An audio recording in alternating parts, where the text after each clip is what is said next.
Welcome to another Yorkton story, our look at Yorkton's past and present. My name is Dick DeWright. Our podcasts are available on our website, yorktonstories.ca, where you will also find photos, links, and other information associated with each podcast when available. In many cases, you can not only hear the stories, you can also see and read information about the podcast topic. We can also be found on all major podcast directories, including Spotify, YouTube Podcasts, Apple Podcasts, Amazon Music, TuneIn and Alexa, and iHeartRadio. Search for Yorkton Stories, and you will find us. This podcast is presented by Hardest Meats and Grain Millers, both here in Yorkton. We appreciate their support from the early days of this podcast and that of others who have encouraged and supported us.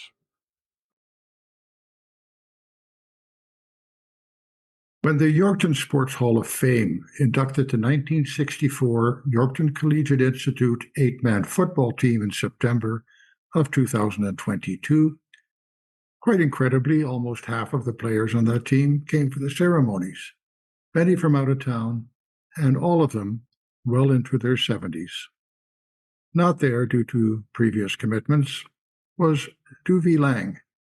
But 2 years later, he and his wife Pam made the trip to Yorkton from their home in Calgary to attend the 30th anniversary inductions of the Sports Hall of Fame. That's where I first met Duve.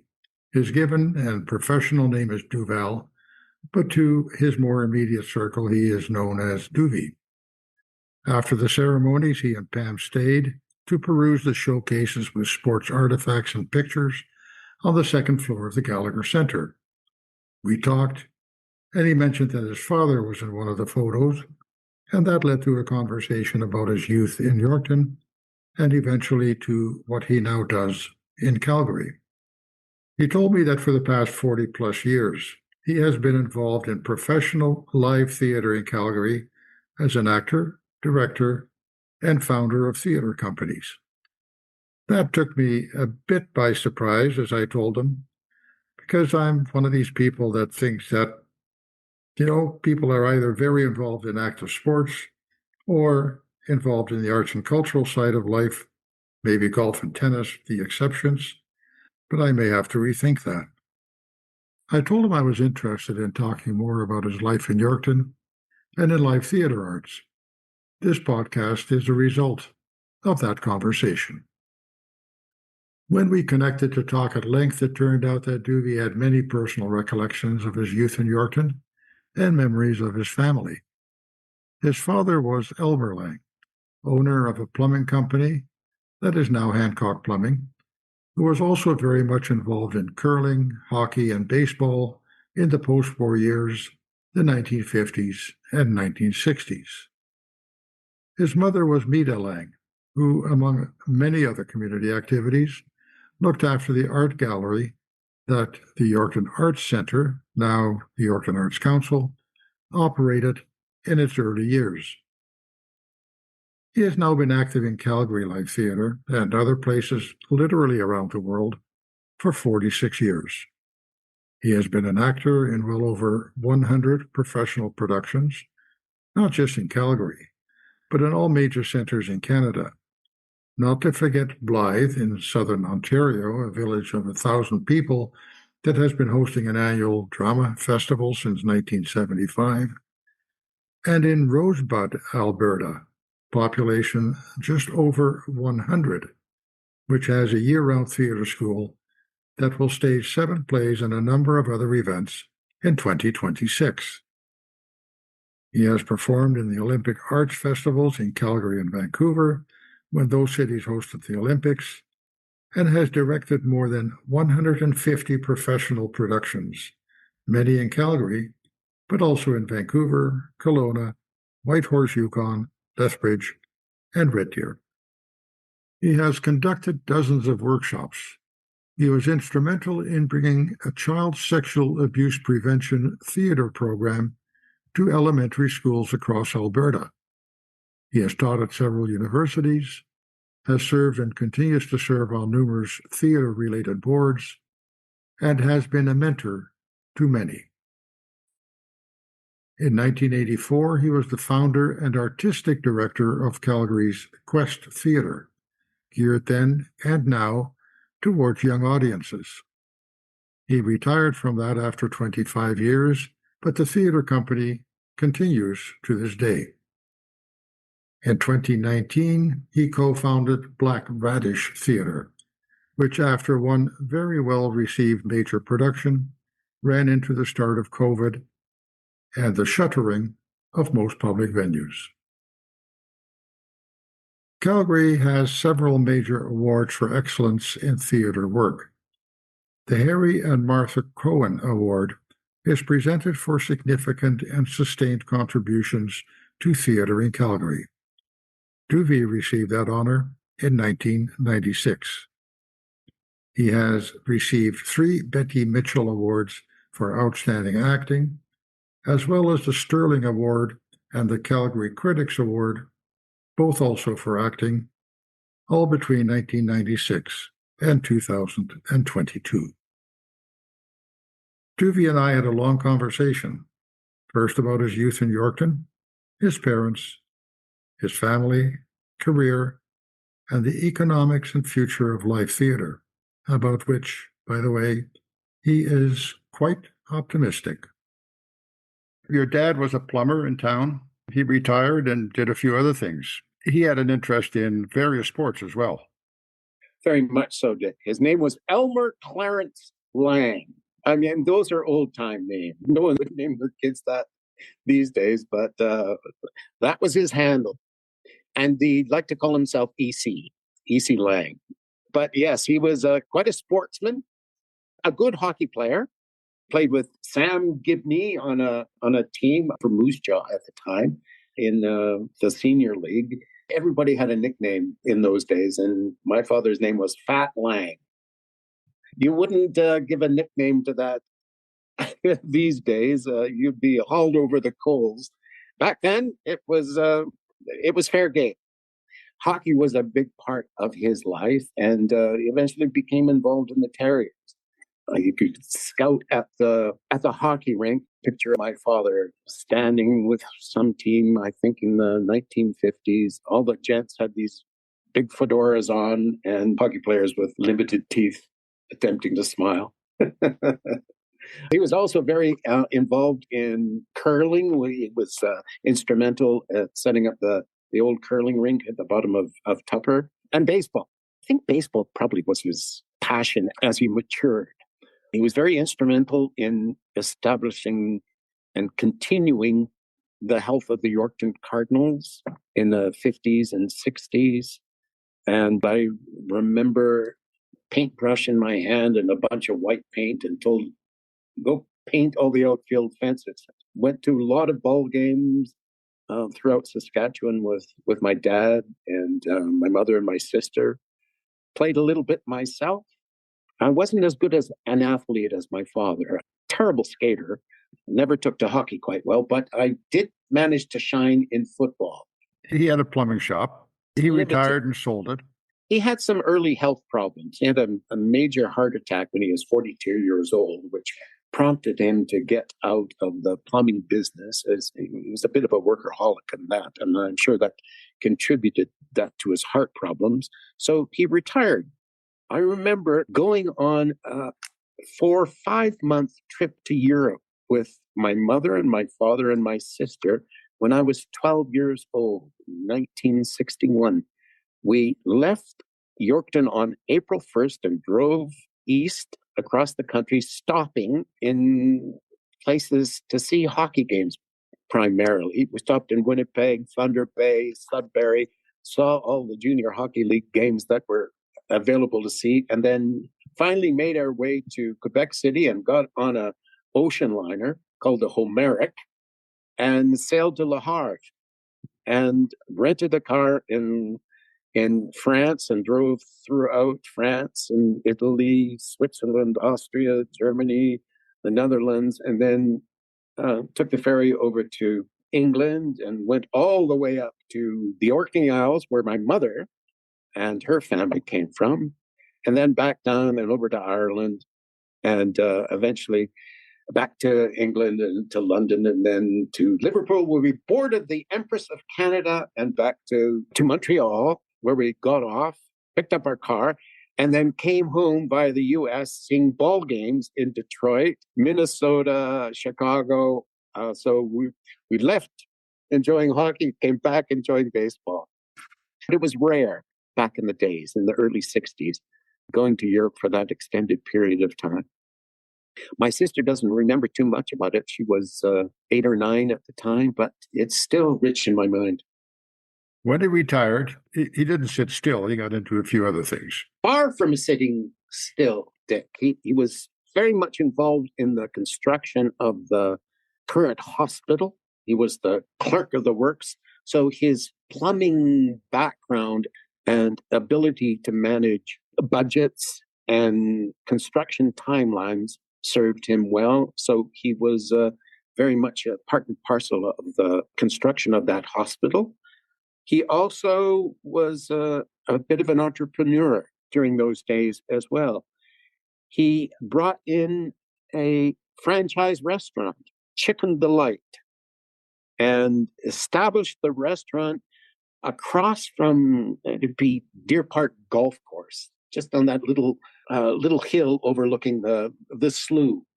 I remember the fellow from Chicken Delight, whose head office was in Chicago, flew in for the grand opening. And we lived on Logan Crescent, and the flats behind Logan Crescent had a grass runway and a bit of a hangar. This fellow flew in on his plane, his personal plane from Chicago, and the bloody plane was shaped like a chicken. Its nose cone was the chicken's head, painted appropriately, and the wings were feathered appropriately. And so it was a wonderful and very funny experience watching this thing land, and my father going out to meet the guy. And then we traveled to the franchise across from Deer Park on Broadway and cut the ribbon and did whatever he had to do. One of my first jobs was working at the Chicken Delight, cleaning grease off of God knows how many boilers and French fry dispensers. Oh my God, that was horrible. And the other interesting thing, and I would have been 16-year-old approximately. My first girlfriend came along shortly thereafter, and Chicken Delight had 2 delivery wagons. They were Vauxhall Victors. They were a light blue, and they, of course, had Chicken Delight stenciled along both sides of the vehicle. But there was also a plastic chicken, which was maybe 18 inches, that was bolted on to the top of the vehicle. And my first date with this girlfriend, Marlene McKay, I picked her up from her home in this chicken wagon, as we called it. And fortunate she laughed. I don't think her mother was quite enamored with this dude who showed up with this station wagon to begin with, and this chicken sticking off the top of it. Fun experience. And I think it kind of mirrors the sense of humor that I've continued to showcase as part of my life. That was Chicken Delight. It eventually burned out. Sorry to see it go, but there were other things that kept my father occupied. He was a silent partner in Bailey's funeral home. And he welcomed Alan Bailey and his wife, Colleen, and we spent a lot of time with them in the formation of Bailey's funeral home. I remember washing a lot of cars in the funeral home itself and traipsing downstairs to have a look at the more gruesome aspects of the business. And we also had Yorkton Memorial Gardens east of Yorkton, basically a pasture at the time. But I remember spending several summer jobs cutting grass there, sitting on a lawnmower and traveling around, hoping not to run into the brass urns that were sticking up out of the ground. And he also had a fur shop, Furs by Lee's, which was on Broadway and lasted for a couple of years. He was very, very active. Unfortunately, he didn't live that long. He died at 58 in 1971. His heart failed him. And unfortunately, that was before all the medical interventions that exist these days. I regret not really getting to know my dad very well and having an opportunity to chat with him. Your mother, on the other hand, lived a long life and also has a very interesting background. Her roots come from the Orkney Islands. Her dad, David Pratt, emigrated to Canada. He had studied to be a tailor in the Orkneys and came to the Yorkton area and couldn't find a job as a tailor, but eventually found work at one of the grain elevators. And he was the elevator agent in Willowbrook, Saskatchewan for many years. And so that's where my mother grew up. I remember her story about your sister Alex was about, 6, 7, 8 years older than her. And she had a boyfriend, Alex did. And the boyfriend showed up at the farm with this wonderful looking car and was going to take my aunt on a date. But my mother, who was maybe 13 or 14, was quite enamored with the car and asked the guy, "Can I drive it?" And the fellow said, "Sure, here's the keys." I don't even know if you needed keys back then.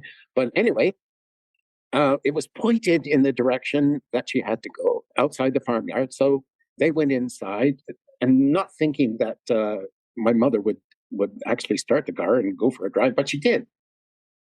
But she couldn't figure out how to get it into reverse. So I think she had to drive all the way from Willowbrook to Yorkton to find a place where she could turn around and drive back to the farm in Willowbrook. That's the kind of person my mom was. She was a bit of an imp. And well, both my folks were imps. They were big teasers. And so growing up was always an adventure. She's also a singer. She was a very, very good singer, an alto voice. I just remember loving to hear her sing.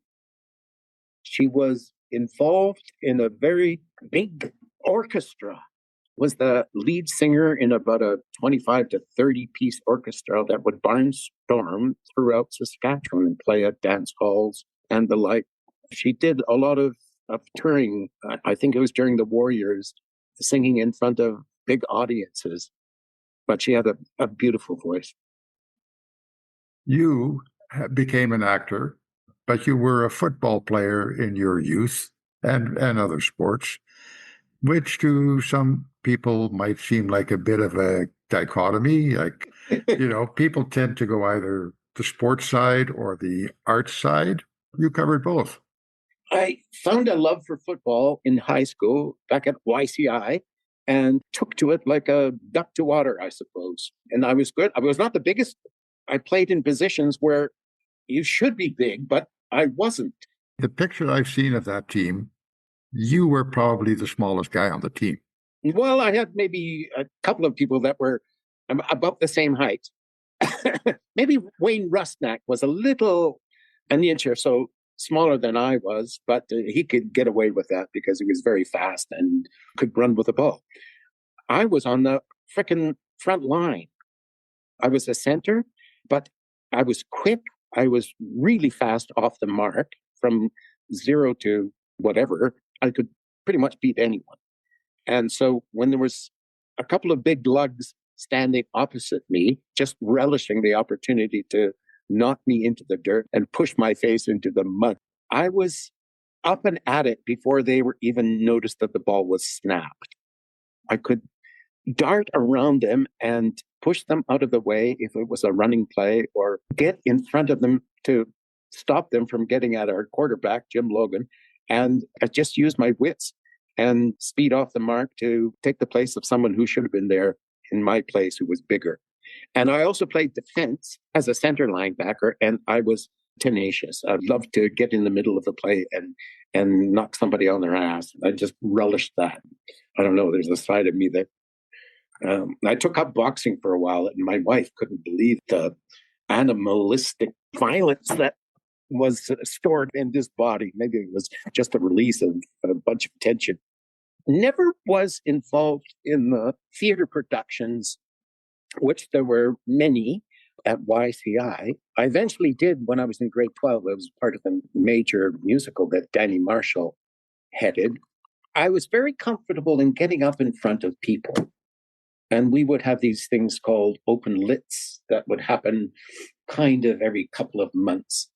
People would get up there and entertain. And of course, whatever choir would do their bit, whoever played a musical instrument would get up there and showcase themselves. I and a group of guys would develop and write corny scripts, get up there and have the greatest time making people laugh and laughing at ourselves. I just enjoyed getting up in front of people and hamming it up as we were doing back then. I had a natural proclivity for being in front of people and trying to make them laugh. That was my foray into the performing arts, I suppose. And the musical was helpful, got me into an organized structure, and everyone encouraged me to go do more of it. Out of high school, I was not sure what I wanted to do with myself. I had a half brother who lived in Vancouver. My father was married before he married my mother and had a son who was 11, 12 years older than I was. And he went to live with his mother in the Vancouver area. He went to UBC and studied commerce. Not knowing what I wanted to do, my father and half brother said, well, do this. And so I enrolled at UBC in the Faculty of Commerce and hated it. And so I specialized in having a good time instead. One had to put in an effort, and I certainly didn't. I put in an effort of going out and having fun and visiting a lot of really interesting drinking haunts in Vancouver. So I specialized in that. And after 3 years of doing that, they gave me the boot. I ended up working summers in Prince Rupert, BC, and got a job in the fishing business. I went out on the boats 1 year, but mostly I worked in a cold storage plant, BC Packers, this enormous building that housed 6 or 7 million pounds of fish that was frozen and was exported to various parts around the world. Surprisingly, there was a very good community theater in Prince Rupert, which I became a part of. There were a lot of draft dodgers from the United States who were involved in theater in some aspect and didn't want to be drafted or were drafted and struck out for Canada.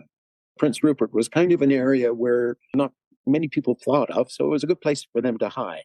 And they became involved in theater, and I, along with them, got my taste of being in plays, which I did several times. I remember taking a play to the BC Drama Festival. I was an actor, and the adjudicator was a woman by the name of Sharon Pollock, who I eventually became very good friends with. She was from Calgary and a fierce woman, wonderful playwright. I was given some praise by Sharon, which was quite a remarkable achievement when I look back. She didn't give praise very much at all. I took that as a sign and continued to do a little bit more in Prince Rupert in the world of theater. And my very good friend, Jim Gibney, we lived next door to each other in Logan Crescent, had moved to Calgary after finishing his commerce degree in Regina, and he got a job in the oil patch. And he knew I was dabbling in theater in Prince Rupert, so he encouraged me to come out to the University of Calgary and take a course just to try it out at the University of Calgary Drama Department, which I did. I loved it. I took some of my meager credits from UBC and applied them to 3 years of study at the U of C and graduated. And boom, I got a job in the professional theater pretty damn quick out of university. Calgary at the time, the reputation was much more cowtown than cultural center. And I'm surprised because right now, and through the years, I'm assuming, it has had a very vibrant live theater scene. Oh my God, yes. Which runs counter to the impression that we get of Calgary as being cowtown and hockey players, right? Yeah, the culture was cow culture back then, and Stampede ruled the roost. That's basically all it was noted for. And there were Theatre Calgary and Alberta theatre projects that were just in the nascent beginnings when I came to Calgary in the early 70s. Edmonton, on the other hand, had a very healthy and vibrant arts culture. Calgary was always 50 steps behind Edmonton, but there were jobs to be had, and I managed to snag a couple of them and started my career here and was very much a participant in the evolution of the arts in Calgary. And it's grown to the point where I'd say that Calgary has eclipsed Edmonton in terms of the cultural opportunities and health and wealth of what we have to offer, and the undercurrent of young people that are coming out of educational institutions and moving to Calgary because they see an opportunity that exists here for them to get in the art. It's always had a very good music scene, and it continues to do that. But the theater, classical music, ballet, dance, jazz dance have all had amazing growth in this community, and it's a pleasure to continue to live here and be a part of that. He and Pam met in university and have now been together for many, many years. Actually, they're well into their fifth decade together. I was going to the University of Calgary and taking drama, as was this mature woman. And we ended up in a design course together, sitting in this amphitheater.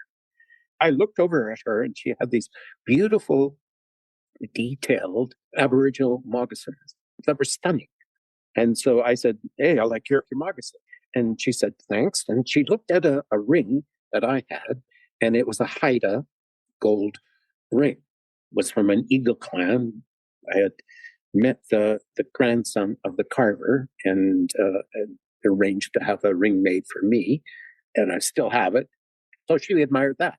We started to hang out a little bit more in this design class and got to know each other a little bit more. I discovered that she had a family. She had 4 kids. And she was 10 years older than me. I was 24. She was 34 and had 4 kids. The youngest was 5 and the eldest was 12. Eventually, we started to date and I ended up moving in with her. And that was an experience in itself, moving into a family of 4, 3 boys and a girl. The noise was unbelievable, but somehow I managed to. I guess you call that love. Eventually, became friends with the kids. Not all at once. 2 were followed behind me. The other 2 were, who is this guy anyway? And we lived together for 3 years prior to getting married, and so I inherited 4 kids. And my wife says, "You brought into our family a lovely clock radio, a record player, and a small color TV that my mother had given me. And I brought in 4 kids." And that was part and parcel of making sure that I made Calgary my bay. The kids wanted to grow up here. She taught school for 5 years, drama at a junior high school, and then kind of soured with the vagaries of the teaching profession. You're not always recognized for what you do. It's the amount of hours that you put in. So she was working tons of hours on various productions, and she would be compensated at the same rate with some other teacher that would just be putting in his or her time until they could retire. Didn't like the unfairness. And so she went on and got her master's in communication and did a lot of marketing jobs for professional organizations. We have 4 kids and we have 7 grandkids. And we've done something very special with our grandkids. When they hit the age of 12, we will take them out of school to anywhere they want to go in Canada. And we will go for 10 days. And so we've been to, my God, the Plains of Abraham 3 times. We've been to Nova Scotia another 3 times. We've been to Newfoundland once and been to the Yukon once.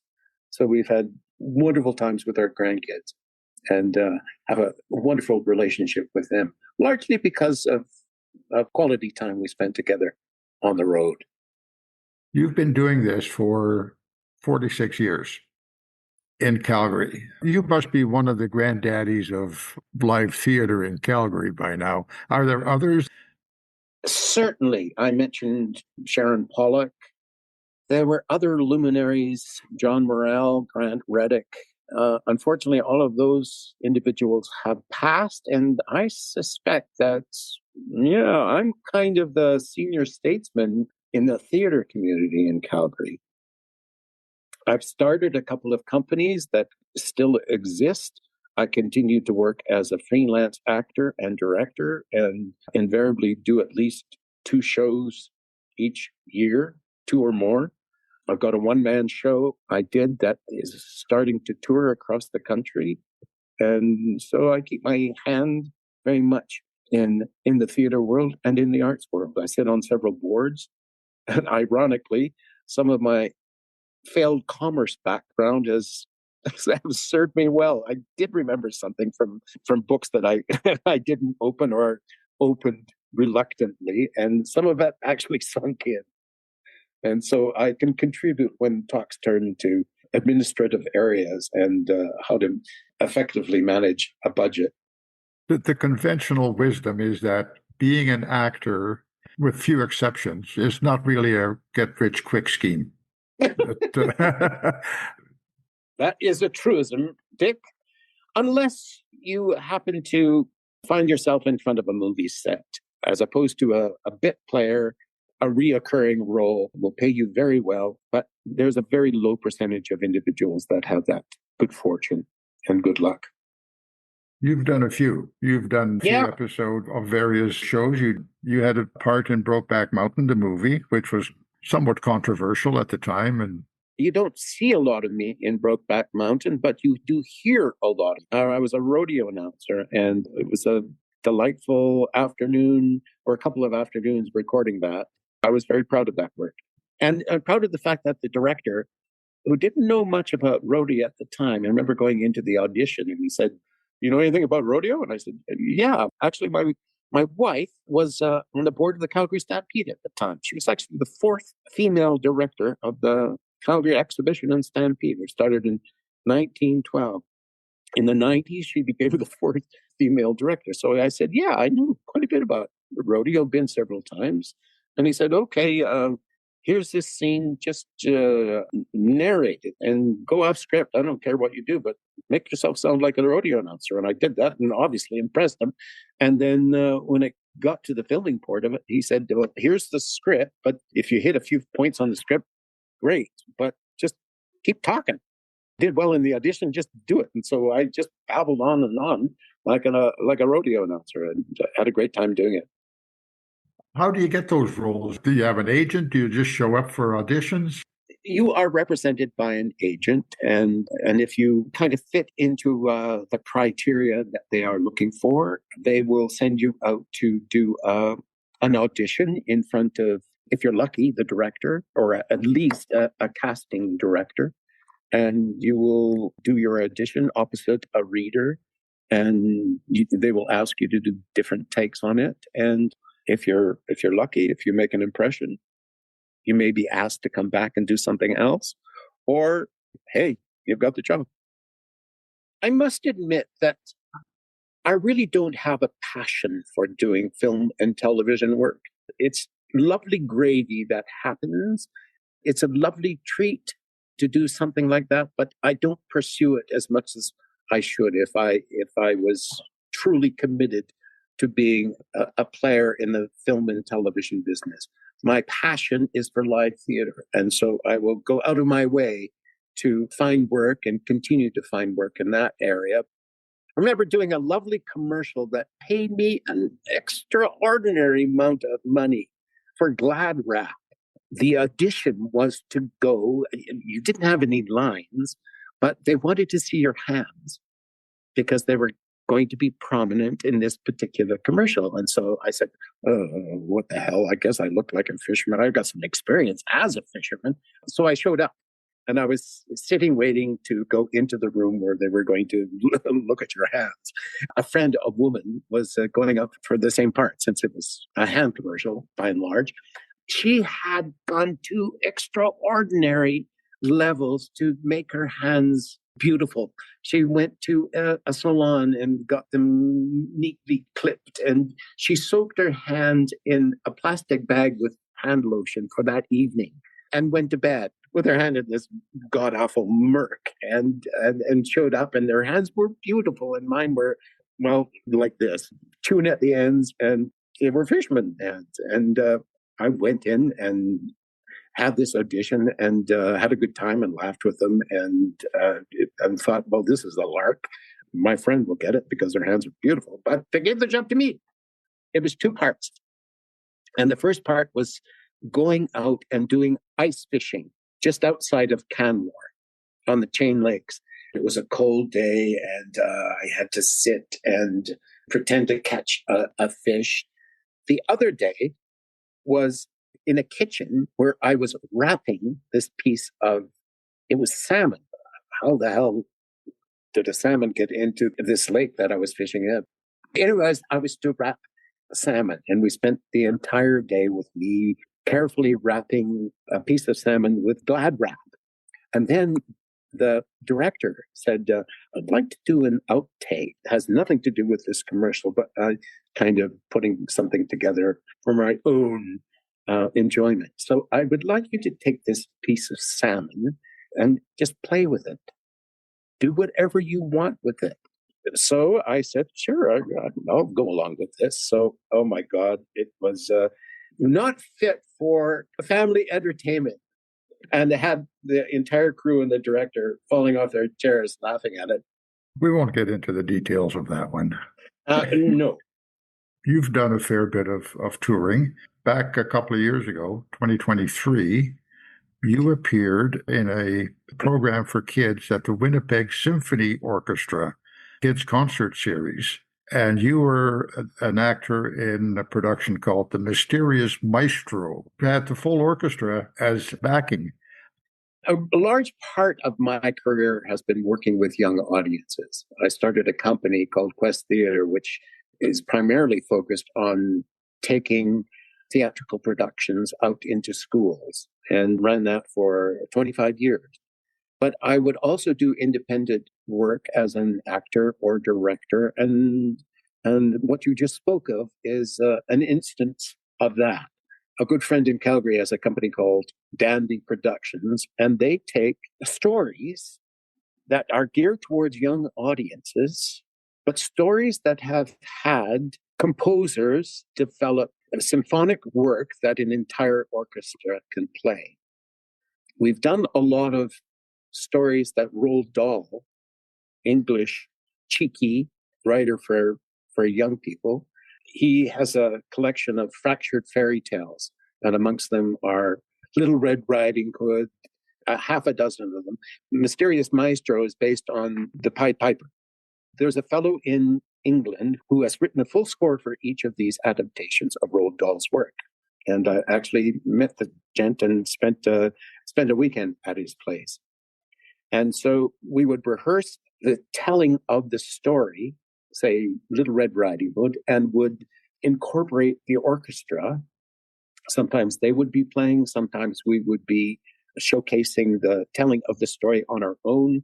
A lot of time we would be doing that in concert with the orchestra. They would be playing the same time we were telling the story.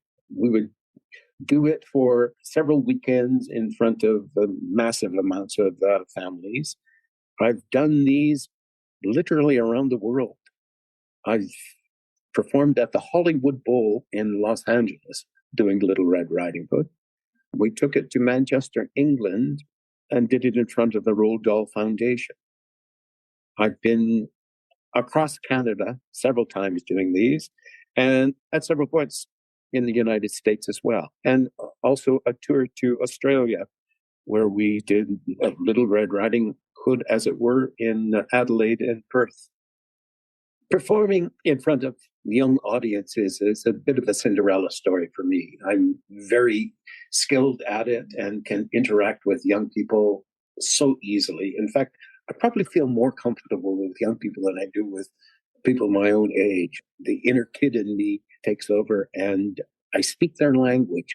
I have their same naivete towards life, and I'm not afraid to take the Mickey out of who I am and what I am doing, which is endearing to young people. So I've made a very large part of my career at performing and developing work for young audiences. We talked about the economics of live theatre and Duve's view of the future of the work to which he has devoted a lifetime. You're not surviving on the admission that the patrons are paying to come and see the play. How do the live theater companies, how do they survive? What is involved in maintaining a theater company in any community?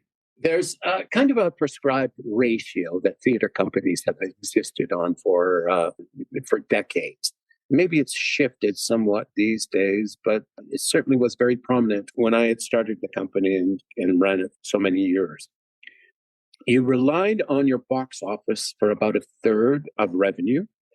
You relied on government support. It could be municipal, it could be provincial, and if you're lucky, federal, for the other third. The remaining third was through fundraising. And with a lot of government agencies clawing back funds towards the arts, the fundraising aspect has become more prominent in most arts organizations. And it's been a bit of a challenge. Calgary, in the 70s and 80s, there was a lot of oil companies that would contribute heavily to the arts. And we're part and parcel of the growth of the arts community in Calgary. But those organizations merged a lot. And when times were tough, then they would phase out the arts component somewhat. It's always been a major challenge these days, generating enough operating income to conduct a season. I know a lot of companies are co-producing with other companies, either in the same community or province or outside the province, in order to cut their costs, which means lesser opportunities for actors because you're doing the same show in Calgary as you are in Winnipeg and maybe Edmonton, Vancouver. I've been on a few of those tours, and in the past, each community would do their own production of that, but now they're sharing it. And of course, the cast sizes tend to lessen when there is not enough money to go around to hire more people. It's always been a challenge and will continue to be a challenge. It seems to me that live performances of all sorts tend to attract more of the older generation, the baby boomers, than young families. Young families have pressures from kids' hockey and sports and streaming services and two jobs. What is the future of theater vis-a-vis all the competition that families and the next generations that theater would depend on, all the pressures that they're facing? I think there is a future. I think it goes in cycles, to tell you the truth. I think we're coming out of a cycle that had a lot to do with the pandemic, when people would cluster in their homes and become addicted to series and Netflix. I'd like to think that things have come back to where it was before the pandemic hit. It's a slow evolution, but I continue to think that theater has the potential to have a unique part in people's lives. It's an experience that is of the moment. You are there communing with people on stage. You have to pay attention. You can't pause and go do something else. If it's done well enough, which has always been the case. If you do something well, it will find an audience. It's a bit like the baseball story. If I build it, they will come. If you do it well, they will come. That's always been the case with live theater, and that will be the future. I see a lot more young people eager to get into live theater than in the past. When I was fresh out of theater school, most people went to Toronto to find their place in the theater world. I, for various reasons, remained in Calgary and helped grow the community here. I see a lot of people choosing to come to Calgary and other communities like Edmonton or Regina, Saskatoon, Winnipeg, and avoid the bigger communities like Toronto or Vancouver and develop the arts community in their smaller communities. There's greater opportunities for them. And so I think the future is very optimistic about the future. Visit yorktonstories.ca to hear this and all previous podcasts. And there you can also sign up for our email list so we can let you know when a new podcast is available. Our thanks to our presenting sponsors, Harvest Meats and Grain Millers, and our supporting sponsors, MyCar Group of Companies, which is MyCar Aerial, Good Spirit Air Service, and Flin Flon Aircraft Maintenance, and Baker Tilly Saskatchewan LLP in Yorkton and Saskatoon. Thanks for listening. Your comments and suggestions are always welcome. Get in touch through our website or by emailing Dick, D-I-C-K, at yorktonstories.ca. Join us again for more conversations about Yorkton.